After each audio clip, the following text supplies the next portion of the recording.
نحمده ونصلي على رسوله الكريم أما بعد فأعوذ بالله من الشيطان الرجيم بسم الله الرحمن الرحيم والسماء ذات الحبك إنكم لفي قول مختلف يؤفك عنه من أفك قتل الخراصون الذين هم في غمرة ساهون يسألون أيان يوم الدين يوم هم على النار يفتنون ذوقوا فتنتكم هذا الذي كنتم به تستعجلون صدق الله العظيم. درود شریف پڑھ. اللهم صل على محمد وعلى آل محمد كما صليت على إبراهيم وعلى آل إبراهيم إنك حميد مجيد. اللهم بارك على محمد وعلى آل محمد كما باركت على إبراهيم وعلى آل إبراهيم إنك حميد مجيد.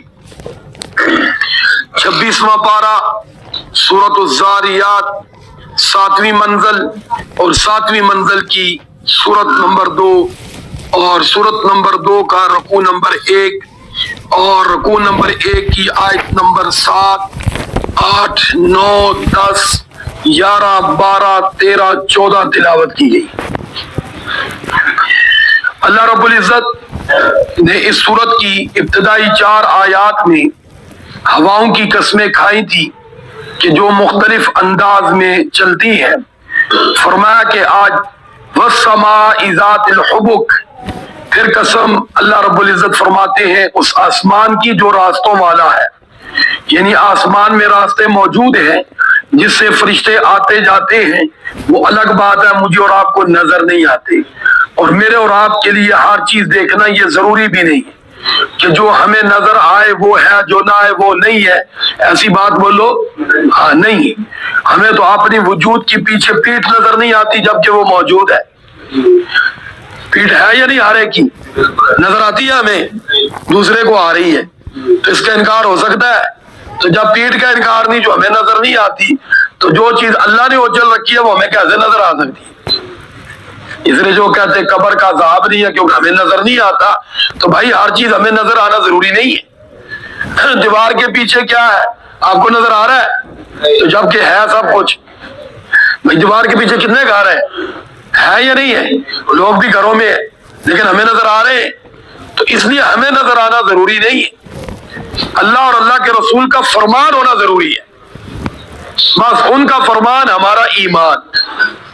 سارے بولو ہمارا ایمان ہے. ہمیں تو بہت سی چیزیں سامنے نظر آتی ہیں، وہی پیٹھ کے پیچھے ہو جائے تو نظر ہی نہیں آتی. ہاں جی.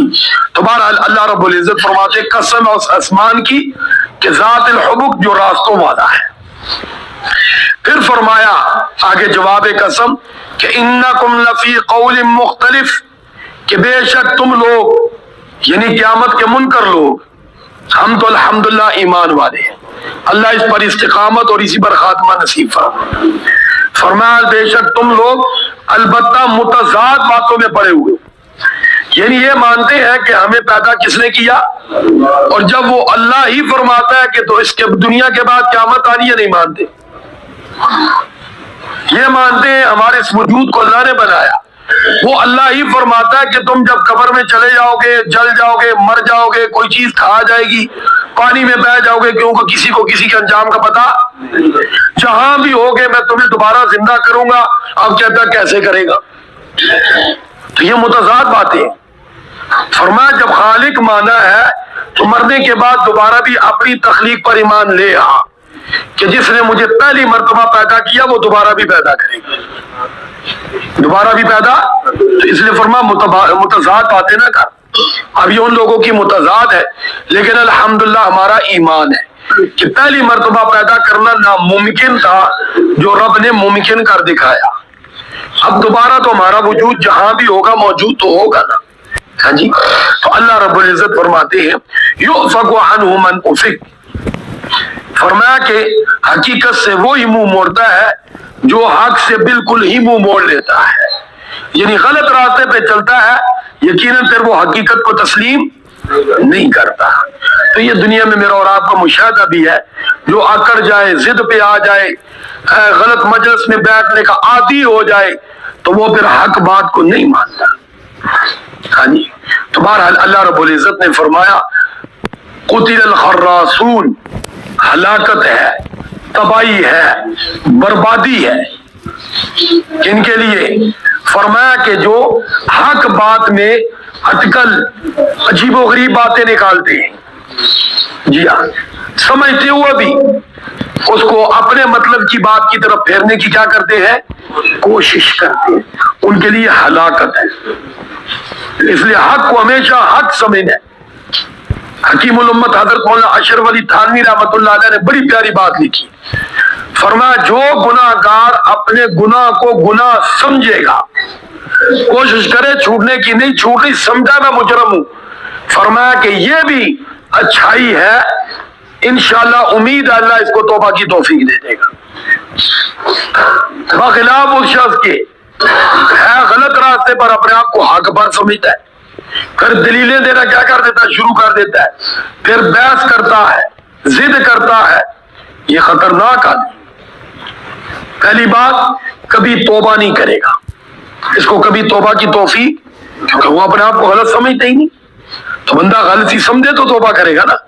دوسری بات کہ اس کو آگے پھیلائے گا، اس کی وجہ سے دو بھی یہ جرم کرے گا، اس کا وبال اس پر بھی پڑے گا، کیونکہ قیامت والے دن آتا ہے کہ جو پیشواؤں گے ان کو ڈبل سزا دی جائے گی، لیکن مقتدی کو چھوڑا نہیں جائے گا کہ وہ کہے جی انہوں نے مجھے غلط راستے پہ لگایا، تو اس کو کہا جائے تو جا گھر، اس کو کہا جائے گا تیری کھوپڑی میں عقل نہیں تھی، تو نے کھوٹے کھڑے کو نہیں پرکھا، چل تو بھی ساتھ ہی ہو۔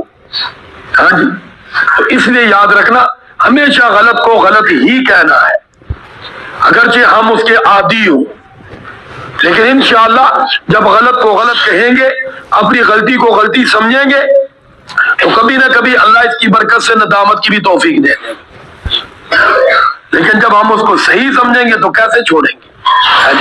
تو اللہ رب العزت یہاں یہی فرماتے ہلاکت ہے ان لوگوں کے لیے کہ جو غلط ہو کر پھر اس غلطی پر صحیح ہونے کی دلیلیں دیتی ہیں۔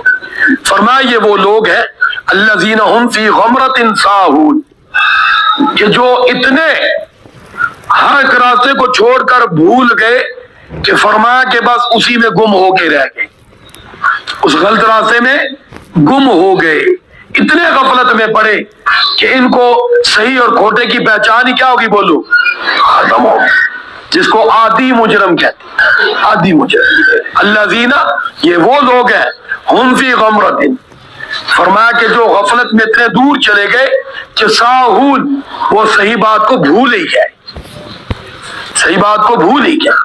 جس طرح کوئی آپ نے بچہ دیکھا ہوگا کہ وہ جب گھر سے نکلا اور راستہ بھولا، وہ چلتا چلتا یہاں کا اور چونکی پہنچا ہوتا ہے، کہاں پہنچا ہوتا بولو؟ ہاں، ہم دیکھو کہ اعلان وہاں ہو رہے ہوتے، لوگ یہاں تلاش کر رہے ہوتے، وہ پتہ چلتا جی اس کا اعلان دیکھو ادھر ہو رہا تھا، اب کیا ہوا جی؟ بس وہ چلتا چلتا ہی چونکی پہنچ گیا۔ اب کیسے پہنچا بولو؟ وہ بھول ہی گیا کہ میں نے واپس گھر بھی جانا ہے۔ تو میرے بھائی فرمایا ایسے نہیں بھولنا، جس طرح کچھ لوگ نماز کو بھول ہی گئے، تو میں نے عرض پر ایک آپ کو مثال دی بھی تھی کہ ایک محلے والے سے جماعت والوں نے پوچھا، 60 سال کی عمر اس کی ہو رہی تھی، کتنی؟ 60 سال، اور گھر یوں ہی مسجد کے ساتھ تھا، جی ہاں، تو گاڑی دھو رہا تھا، جماعت والے آئے، اب 60 والا کا ماشاءاللہ نوجوان ہوتا ہے نا، بوڑھا ہوتا ہے، تو اب اس آدمی کو انہوں نے دعوت دی اور اس سے پوچھا کہ اللہ والوں کبھی مسجد میں آئے ہو؟ اس نے کہا 16 سال کی عمر میں آیا تھا۔ کتنی سال کی عمر میں؟ اب کتنی عمر ہو گئی؟ تو کتنے سال پہلے؟ جی، اب یہاں افسوس یہ ہے کہ ساتھ انہوں نے یہی پوچھ لیا کبھی قاری صاحب نے آپ کو دعوت دی مسجد میں؟ کہا نہیں، انہوں نے بھی نہیں دی۔ جی کہ باہر ملا آ جاؤ کیا پڑھ لو، اب اندازہ کریں، اب یوں بھی بندہ رب کو نہ بھول جائے، جی ہاں، کہ 40 سال 44 سال ہی گزر جائے۔ ہاں جی، ایک ہوتا نا چلو فجر رہ گئی تو فکر لگ گئی، ہاں جی چلو سورج نکلا تو پڑھ لی، نہیں زور دے نال پڑھ لی، چلو بھول گیا بیچارہ۔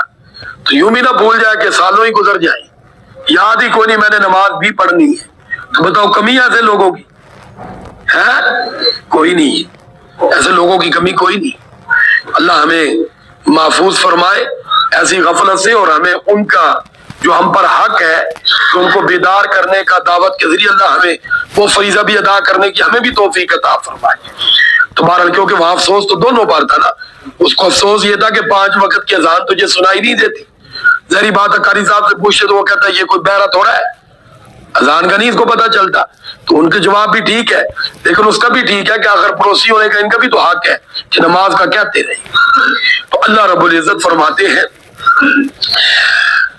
یسألون ایان یوم الدین، اور اوپر سے سوال کرتا وہ قیامت کب آنی ہے، تیاری کوئی نہیں، قیامت یاد ہی کوئی نہیں، لیکن کوئی کہہ دے کہتے چو کدو آنی ہے، تو فرمایا یہ بطور سوال نہیں بطور مذاق ہے۔ بطور کیا ہے؟ ہاں تبلیغ والوں سے پوچھا سے لوگ ملتے رہتے، ہاں جی جب ان کو قیامت کی بات کرنا اچھا مولوی صاحب کدو آنی، ہاں جی تو اللہ معاف کرے پلے کچھ بھی نہیں ہے، اور وہ بھی بطور مذاق کہتے ہیں۔ تو بہرحال اللہ رب العزت فرماتے ہیں یوم علی النار یفتنون، فرمائے اس دن ہوگا جب تجھے آگ پہ تپایا جائے گا، آگ میں ڈالا جائے گا۔ اور یاد رکھنا یہ جو مال میں زکوٰۃ نہیں دیتے نا ان کے بارے میں آتا ہے یہی مال آگ میں گرم کر کے بھٹی ہوگی، اس کی ان کی پیشانی کو داغا جائے گا، ان کی پیٹھ کو داغا جائے گا، فرمایا کہ یہ تیرا وہ مال ہے۔ تو فرمایا کہ جب تجھے آگ میں آگ پر تپایا جائے گا اور ذوقوا فتنتکم، اس وقت تو چیخے گا چلائے گا اور جواب آئے گا مزہ چکھنا۔ تجھے بڑا انتظار تھا کس کا؟ قیامت کا، پلے کچھ ہے نہیں تھا، اور کہتا کب آئے گی، ذوقوا فتنتکم، اور فرمایا اس کا مزہ چکھ۔ ھذا الذی کنتم بہ تستعجلون، یہی تو وہ چیز ہے جس کے بارے میں تو جلدی کیا کرتا تھا، جلدی کیا کرتا۔ ہاں جی تو اس لیے یاد رکھنا جیسے کوئی کام والا ہوتا نا محنتی آدمی، وہ کے اندر ٹائم جلدی گزر گیا، ہر ڈرام کے اندر ٹائم گزر ہی نہیں رہا، آپ نے دیکھا ہوگا کام والا کچھ کرتا ہے یا ٹائم اور ہو بس جلدی جلدی کام کیا کروں مکمل کر لوں، کیا کر لوں، اور ویلا کے اندر ٹائم گزر ہی نہیں رہا، جلدی جلدی چھٹی کا ٹائم ہے میں گھر جاؤں۔ تو اسی طرح جو نیک آدمی ہے وہ کوشش کرتا میری عمر لمبی ہو، زیادہ نیکیاں جمع کر، زیادہ نیکیاں بولو جمع کر۔ اس طرح بعض لوگ آپ بھی سوال کرتے یار ان اللہ والوں کو گاٹوں کی کیا ضرورت ہوتی ہے؟ بھائی اللہ والوں کو بھی جان پیاری ہوتی ہے، وہ بھی جانتے ہیں کہ جان ہے تو جہان ہے، جہان ہے تو اللہ کی ذات کو راضی کرنے کے موقع ہیں، اللہ کی ذات کو راضی کرنے کے قبر میں جا کے آرام ہی کرنا ہے، جتنی زیادہ عمر اللہ دے گا اتنی زیادہ نیکیاں کریں گے درجہ زیادہ ملے گا۔ وہ حدیث شریف میں آتا بھی ہے نا، وہ فضائل اعمال میں بھی ہے، ایک بھائی شہید ہو گیا، ایک بھائی سال بعد کیا ہوا فوت ہوا، اب وہ بعد والا پہلے جنت میں چلا گیا، پیارے آقا صلی اللہ علیہ وسلم سے پوچھا گیا جب حضور نے ذکر فرمایا تو فرمایا اس کی سال کی نمازیں نہیں نظر آتی، وہ تو سال پہلے جا کے قبر میں آرام کر رہا ہے اور یہ سال بعد میں کیا کر رہا ہے محنت کر رہا ہے۔ تو اس لیے پیارے آقا صلی اللہ علیہ وسلم نے فرمایا بھی ہے خوش قسمت وہ انسان ہے کہ جس کی عمر بھی لمبی ہو اور نیکیوں سے بھی بھرپور ہو، اور فرمایا بدبخت وہ شخص ہے عمر لمبی اور گناہ سے بھری ہوئی۔ تو اللہ رب العزت کی بارگاہ میں دعا ہے اللہ مجھے اور آپ کو لمبی عافیت والی ایمان والی سلامتی والی اور نیکیوں سے بھرپور زندگی نصیب فرمائے۔ وآخر دعوانا الحمدللہ رب العالمین۔ درود شریف پڑھ اللہم صلی علی محمد وعلی آل محمد کما صلیت علی ابراہیم وعلی آل ابراہیم انکا حمید مجید۔ اللہم بارک علی محمد وعلی آل محمد کما بارکت علی ابراہیم وعلی آل ابراہیم انکا حمید مجید۔ لا الہ الا اللہ محمد رسول اللہ۔